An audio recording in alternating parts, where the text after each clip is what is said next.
20ರಿಂದ 30 ಜನ ಇರಬೇಕು ಅಂತ ಹೇಳಿದ್ರಿ. ಕಾನೂನು ಇದು, ಆದೇಶ ಸರ್ಕಾರದ.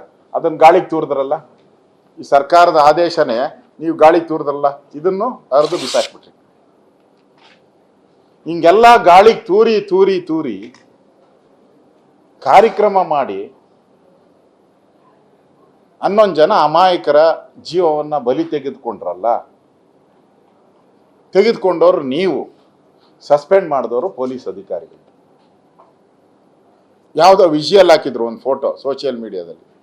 ಕಮಿಷನರು ಅಲ್ಲಿ KSCA ರೋಡಲ್ಲಿ ಕೊಡೆ ಹಿಡ್ಕೊಂಡು, ಮಳೆ ಬರ್ತಾ ಇತ್ತು, ಕೊಡೆ ಹಿಡ್ಕೊಂಡು ರೋಡಲ್ಲಿ ಟ್ರಾಫಿಕ್ ಕಂಟ್ರೋಲ್ ಮಾಡ್ತಾವ್ರೆ ಕಮಿಷನರ್. ನೀವೆಲ್ಲಿದ್ರಿ ಮುಖ್ಯಮಂತ್ರಿ ಉಪಮುಖ್ಯಮಂತ್ರಿಗಳು? ನೀವು ಕಂಟ್ರೋಲ್ ಮಾಡಕ್ ಹೋಗಿದ್ರ? ಆದೇಶಗಳು ಕೊಡ್ತಾ ಇದ್ರ? ಏನು ಇಲ್ಲ, ಆರಾಮಾಗಿದ್ರಿ ನೀವು. ಪಾಪ ಅಲ್ಲಿ ರೋಡಲ್ಲಿ ನಿಂತ್ಕೊಂಡು ಟ್ರಾಫಿಕ್ಕನ್ನು ಕಂಟ್ರೋಲ್ ಮಾಡ್ತಾ ಇದ್ದಂಥ ಕಮಿಷನರ್ನ ಸಸ್ಪೆಂಡ್ ಮಾಡಿಬಿಟ್ರಿ ನೀವು.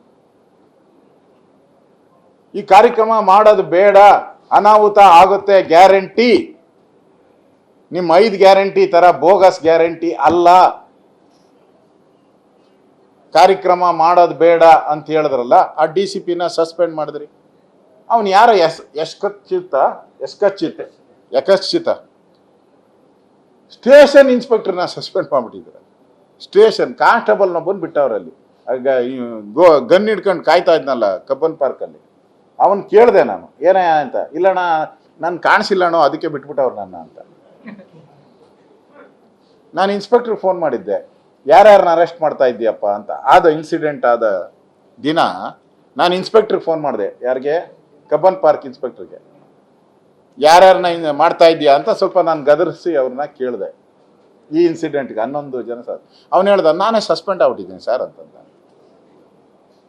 ನಾನೇ ಸಸ್ಪೆಂಡ್, ನಾನಿಲ್ಲ ಸರ್ ಇವಾಗ ಅಂತ.